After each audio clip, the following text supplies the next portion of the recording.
নারায়ণগঞ্জ আলী আহমদ চুনকা পাঠাগার ও মিলনায়তনের পঞ্চম তলায় পরীক্ষণ হলে ২৪শে আগস্ট রবিবার বিকেলে শ্রম সংস্কার কমিশনের সুপারিশ ও রূপরেখা বিষয়ক মত বিনিময় সভার আয়োজন করে সমাজতান্ত্রিক শ্রমিক ফ্রন্ট নারায়ণগঞ্জ জেলা শাখা। আলোচনা সভায় উপস্থিত ছিলেন সমাজতান্ত্রিক শ্রমিক ফ্রন্ট কেন্দ্রীয় কমিটির সভাপতি ও শ্রম সংস্কার কমিশনের সদস্য রাজিকুজ্জামান রতন, স্কপ কেন্দ্রীয় পরিচালনা পর্ষদের যুগ্ম সমন্বয়ক আব্দুল কাদের হাওলাদার। অনলাইনে যুক্ত হয়েছেন সংস্কার কমিশনের প্রধান সৈয়দ সুলতান উদ্দিন আহমেদ। উপস্থিত ছিলেন জাতীয় ও স্থানীয় শ্রমিক সংগঠন ও অঙ্গ সংগঠনের নেতৃবৃন্দ। মত বিনিময় সভায় আলোচকবৃন্দ শ্রম সংস্কার কমিশনের সুপারিশ ও রূপরেখার সংক্ষিপ্ত ধারণাপত্র উপস্থাপন করেন এবং এর বিভিন্ন বিষয় নিয়ে আলোচনা করেন। বর্তমান পদ্ধতিতে মজুরি বোর্ডের নামে মজুরি ঘোষণা হলেও শ্রমিক পক্ষের বিপরীতে শক্তিশালী মালিক গোষ্ঠীর ইচ্ছাতেই মজুরি নির্ধারিত হয়।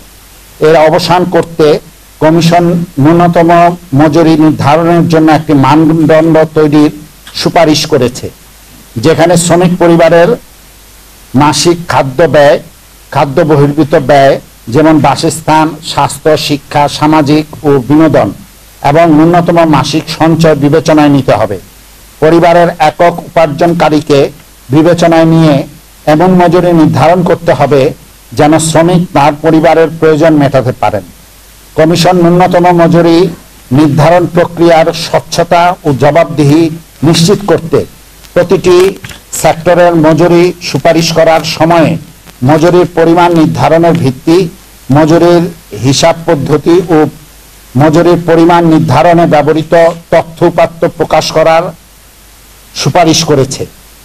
মজুরি নির্ধারণে প্রাতিষ্ঠানিক কাঠামো হিসাবে কমিশন শ্রম, অর্থনীতি ও মজুরি বিষয়ে বিশেষজ্ঞ, শ্রমিক ও মালিকের প্রতিনিধিদের সমন্বয়ে একটি স্থায়ী জাতীয় ন্যূনতম মজুরি কমিশন গঠনের কথা বলেছে।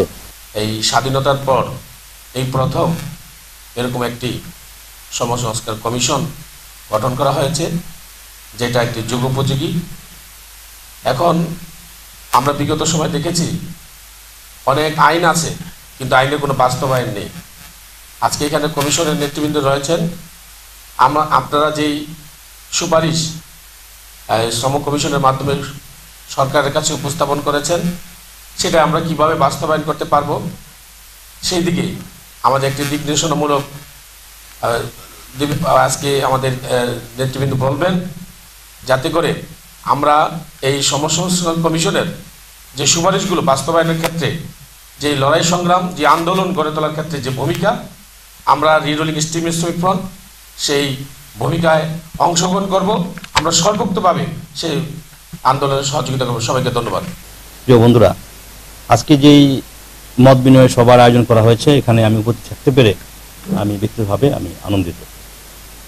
এখানে যেই সমস্ত ধারণাপত্রে বিস্তারিত উঠে এসেছে, আমি তার সাথে কোনোভাবেই কোনো পয়েন্টেই আমি দ্বিমত পোষণ করছি না। তবে একটি কথা আমি না বললেই না, এই যে ২৪শে যেই গণ অভ্যুত্থান, এই গণ অভ্যুত্থান সূচিত হইল, এখানেও আমাদের শ্রমিকদের একটা গুরুত্বপূর্ণ অবদান রয়েছে। আমাদের রাষ্ট্র এবং আমাদের যে সমস্ত সংগঠনগুলো শ্রমিক বান্ধব সংগঠন, সেখানেও এই শ্রমিকের যে অভ্যুত্থান, শ্রমিকের যেই আমাদের এই যে মর্যাদাটা, এই মর্যাদাটা বিভিন্ন জায়গায় উপেক্ষিত হয় এবং এই কথাটা আমাদের বিভিন্ন আমাদের ধারণাপত্রে এখানে সন্নিবেশিত থাকে না। আমি আজকে মত বিনিময় সভায় আমি যারা আয়োজক তাদেরকে আমি অনুরোধ করব, যাতে এই বিষয়টা যে ছাত্র এবং শ্রমিকের যে গণ অভ্যুত্থান, এই কথাটাকে যাতে অন্তত শ্রমিকের যে মর্যাদাটা যাতে এখানে সন্নিবেশিত থাকে। আমরা ২০২৪ সালের একটি ঐতিহাসিক জুলাই অভ্যুত্থান করেছি এবং সেই জুলাই অভ্যুত্থানে বাংলাদেশের ছাত্রদের পাশাপাশি আমাদের গার্মেন্ট শিল্প থেকে শুরু করে বাংলাদেশের শ্রমজীবী মানুষ, তারা অভূতপূর্বভাবে অংশগ্রহণ করেছেন এবং জীবন দেওয়ার ক্ষেত্রেও ছাত্রদের চাইতেও অনেক বেশি মাত্রার জীবন আমরা উৎসর্গ করেছি। ফলে স্বাভাবিকভাবেই আমরা ভেবেছিলাম যে অভ্যুত্থান পরবর্তী সময়ে যেহেতু ফ্যাসিবাদ উৎখাত হয়েছে বাংলাদেশ থেকে, ফলে আমাদের শ্রমিকদের, শ্রমজীবী মানুষের একটি সুন্দর ভবিষ্যৎ আমরা গড়ে তুলতে পারব। হ্যাঁ, এই সরকার বিশেষ করে অভ্যুত্থানের পরে আমি বলতে চাই যে একটি অর্জন আমাদের হয়েছে, সেই অর্জনটি হচ্ছে আমাদের শ্রম সংস্কার কমিশন, যেটি বাংলাদেশের স্বাধীনতা উত্তর এই যাবৎকালে শ্রমিকদের নিয়ে কোনো ধরনের সুপারিশ, কোনো ধরনের এরকম কমিশন করা হয়নি। ফলে আমরা এই কমিশন দীর্ঘ সময় ধরে প্রায় 447 পৃষ্ঠার বাংলাদেশের সমস্ত শ্রমিকদের জন্য একটি গুরুত্বপূর্ণ দলিল, একটি সুপারিশ আমাদের বাংলাদেশের মানুষের সামনে, সরকারের সামনে হাজির করেছেন, সরকারকে দাখিল করেছেন। বাংলাদেশে এই শ্রম সংস্কার কমিশনের যে সুপারিশ, সেই সুপারিশ বাস্তবায়ন আমাদের আসলে লড়াই ছাড়া আমাদের আর কোনো রাস্তা নেই। ফলে আমাদের লড়াই আমাদের পথ। এই বাংলাদেশকে আমরা 18-এর যে জুলাই অভ্যুত্থান, আমরা ভেবেছিলাম স্বৈরাচার মুক্তির পরে বাংলাদেশে গণতন্ত্র আসবে, বাংলাদেশের শ্রমিক এবং শ্রমজীবীদের জন্য নতুন ব্যবস্থা তৈরি হবে। সেই ব্যবস্থার দিকে যাচ্ছেন না। তো আমরা মনে করি যে বাংলাদেশের একটি ঐতিহাসিক মুহূর্তে আমরা এই 24কে যেমন এই অভ্যুত্থানে গর্বিত অংশীদার, ঠিক একই রকম ভাবে এই বাংলাদেশে এই শ্রম সংস্কার কমিশনের যে সুপারিশ এবং বাংলাদেশের ক্ষমতায় শুধুমাত্র গার্মেন্টস মালিক, লুটেরা, ব্যবসায়ী, মাফিয়ারাই থাকবে, তার বাইরে এই 7.5 কোটি মানুষের আমার সংসদ থেকে শুরু করে সরকারে প্রতিনিধিত্ব নিশ্চিত করার জন্য আমাদের একটি জোরদার শক্তিশালী সংগঠন এবং ঐক্যবদ্ধ একটি সংগ্রাম জরুরি। ফলে সংগ্রাম ছাড়া আমাদের আর কোনো রাস্তা নাই। সেই সংগ্রামের জন্য আমি সকলকে আবারও ঐক্যবদ্ধ থাকার আহ্বান জানিয়ে এবং আজকের এই আয়োজনে সমাজতান্ত্রিক শ্রমিক ফ্রন্টকে আবারও ধন্যবাদ জানিয়ে আমি আমার কথা শেষ করছি। সকলকে ধন্যবাদ। আরেকটা জায়গায় সাপ্তাহিক ছুটির কথা বললাম, সাথে সাথে জাতীয় ছুটির কথাগুলিও একটু বলতে হয়। আমাদের এখানে বর্তমানে পাকিস্তান আমলে মে দিবসে ছুটি ছিল না, পালনও করা যেত না। আমাদের কোনো তখন শুধু পাকিস্তানের যে স্বাধীনতা দিবস ছাড়া আর কিছুই ছিল না। কিন্তু বর্তমানে আমাদের এখানে 5টা জাতীয় দিবস, স্বাধীনতা দিবস, বিজয় দিবস, মে দিবস, তারপরে আমাদের কি বলে আরেকটা আছে আমাদের 21শে ফেব্রুয়ারি এবং আমাদের পয়লা বৈশাখ। এই জায়গাগুলিতে শ্রমিকরা আমরা কোনো বুক করতে পারি না। মে দিবসে আমাদের কারখানা খোলা থাকে। এই জায়গাগুলিকে সুনির্দিষ্টভাবে আমাদের এই জাতীয় দিবসগুলিতে ছুটির কথাটা নিয়ে আসার জন্য আমি সেখানে শ্রম সংস্কার কমিশনের সদস্য আছেন, উনি নিশ্চয়ই নোট করবেন বা এগুলিকে নজর দেবেন। এমবিবিএস ডাক্তারের দেখাইতে গেলে 1000 টাকা, রিপোর্ট দেখাইতে হইলে 1000 টাকা, পরের দিন যাবেন 1000 টাকা। একজন শ্রমিক বেতন পায় কত? কাজেই এগুলা সমন্বয় করতে হবে।